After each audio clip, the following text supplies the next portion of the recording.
പത്മനാഭസ്വാമി ക്ഷേത്രത്തിൽ ശ്രീ പത്മനാഭസ്വാമി ക്ഷേത്രത്തിലെ മഹാകുംഭാഭിഷേകത്തിന്റെ സ്തൂപികാ പ്രതിഷ്ഠയുടെ ചടങ്ങുകൾ അല്പനേരത്തിനുള്ളിൽ ആരംഭിക്കുകയാണ്. ഇവിടുത്തെ എല്ലാ ഉത്സവങ്ങളും ആരംഭിക്കുന്നതിന്റെ ആദ്യത്തെ ഘട്ടമായിട്ടുള്ളത് ഇവിടെ മണ്ണുനീർ കോരൽ എന്നൊരു ചടങ്ങാണ്. ആദ്യം ഒരു അനുജ്ഞ വാങ്ങേണ്ടതുണ്ട്.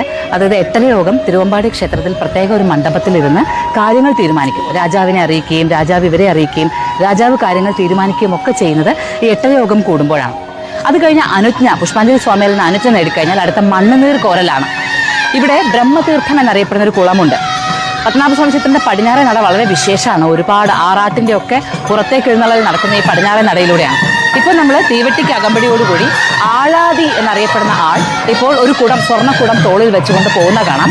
ഈ ആൾ നേരെ ബ്രഹ്മതീർത്ഥത്തിൽ ചെന്ന് മണ്ണും നീരും കോരിക്കൊണ്ട് വരുന്നതാണ് മണ്ണുനീർ കോരൽ. അങ്ങനെ കോരിയാൽ മാത്രമാണ് ഉത്സവം സമാരംഭിക്കുന്നത്. അപ്പോൾ അതിന്റെ ചടങ്ങുകൾക്കാണ് നമ്മൾ ദൃക്സാക്ഷികളാകുന്നത്.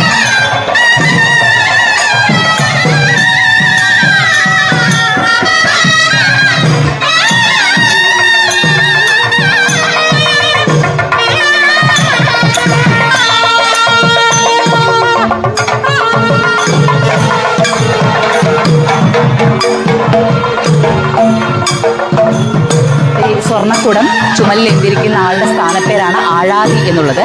ആഴാതി ഏന്തിയിരിക്കുന്ന സ്വർണ്ണക്കുടവുമായിട്ട് ഇങ്ങനെ തോളിൽ ഏന്തി തന്നെ മുന്നോട്ട് പോകണം. എന്നിട്ട് ബ്രഹ്മതീർത്ഥം, അതായത് ഇവിടുന്ന് പടിഞ്ഞാറേ നട കടന്നു കഴിഞ്ഞാൽ നഗരവീഥിയും കടന്ന അപ്പുറത്തേക്ക് നമ്പിമഠവും അതുപോലെ പുഷ്പാഞ്ജലി സ്വാമിയരൊക്കെ താമസിക്കുന്ന പ്രദേശത്തിനരികിൽ മിത്രാനന്തപുരം എന്നൊരു ക്ഷേത്രമുണ്ട്.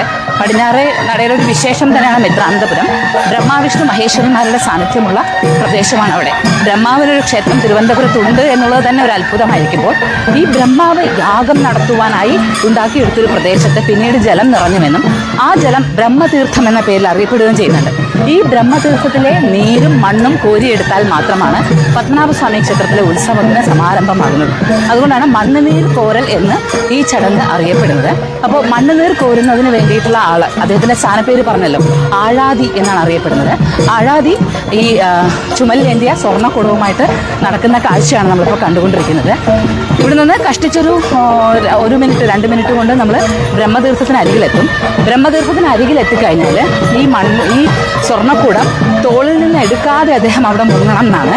നടക്കുമ്പോൾ അതിന് അങ്ങനെ ആചാരമില്ല. പക്ഷേ അദ്ദേഹം കുളത്തിലെത്തും